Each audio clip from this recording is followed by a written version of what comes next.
In our modern technological environment, the computer is used to process all kinds of media: books, photographs, HD video, and of course music. The techniques for making and manipulating each type of media are unique, and creating great audio requires understanding what the computer can and cannot do when using it to make a record. Computers can do many things today with audio that they couldn't do even just a few short years ago. The first computer language specifically for music was called MIDI, Musical Instrument Digital Interface. We used the term MIDI for the hardware that allowed synthesizers and computers to communicate and talk to each other, as well as record and play back specific performances from hardware synthesizers. Today, we record MIDI into the computer and play back software synthesizers embedded in your DAW.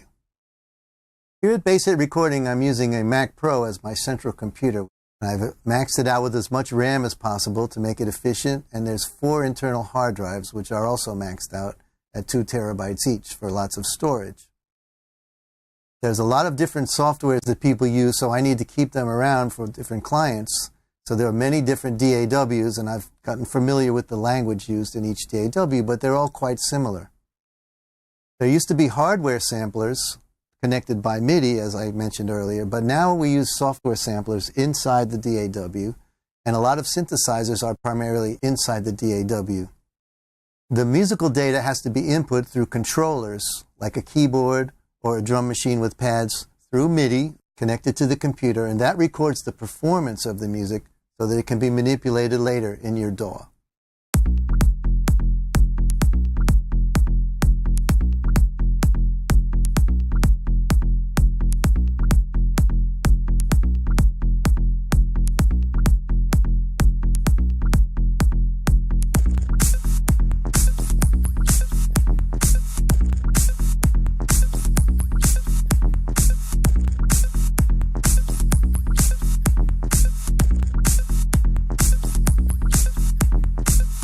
When deciding how much system you can afford, an important consideration is the amount of RAM in your computer.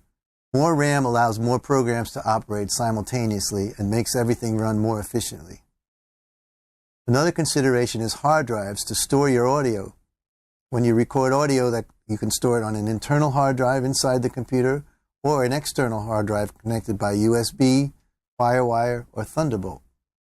As I mentioned before, audio interfaces come in all shapes and sizes, from this small entry-level unit to the advanced hardware I used in my studio.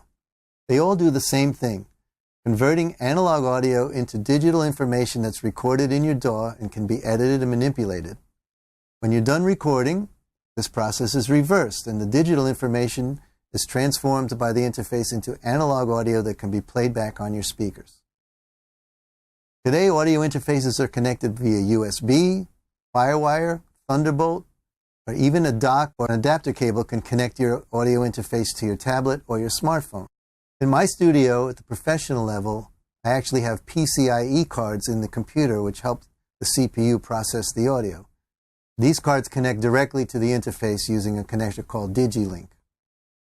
I also use my laptop occasionally to record smaller projects and connect it to a small interface via USB.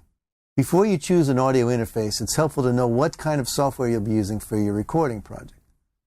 There are many fine digital audio workstations, or DAWs, available, and they can all be used to make great recordings. You might choose a DAW because your friend recommended it, or you might know that you'll be transferring files from one studio and working on them at another studio that has the same DAW. You can use just about any DAW with any audio interface that connects to your computer, but you might want to consider buying your interface and DAW from the same company.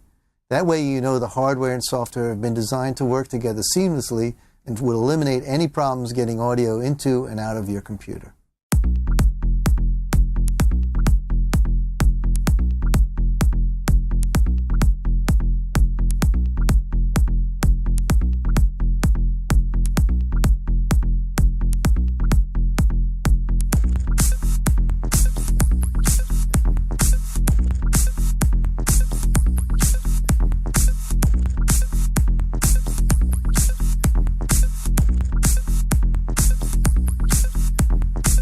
It's not essential that you use the same manufacturer for both hardware and software. For example, in my studio, my audio interface is an Apogee Symphony made by the Apogee company, connected to DigiDesign hardware for Pro Tools, but I can run all the major DAWs in my computer by selecting that hardware in the preferences of that particular DAW.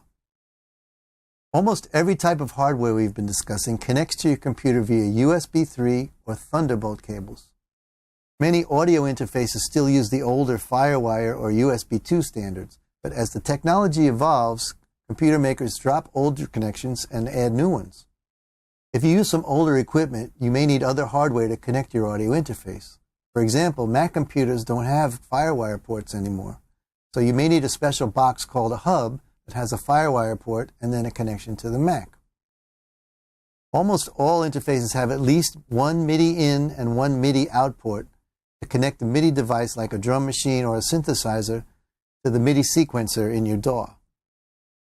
Of course, if you still need a lot of MIDI devices, for example a keyboard player with a number of synthesizers, you may need a separate MIDI interface with lots of ins and outs so that the right device is communicating with the DAW when it's time to record. Here at Bass Hit Recording, I connect my main keyboard through its USB port directly into USB in the computer, but I also have a larger MIDI I/O which can connect a lot of synthesizers and samplers should I need them. For connecting hard drives, I have a USB hub and a FireWire 400 hub, and my computer has FireWire 800 interfaces directly in the front.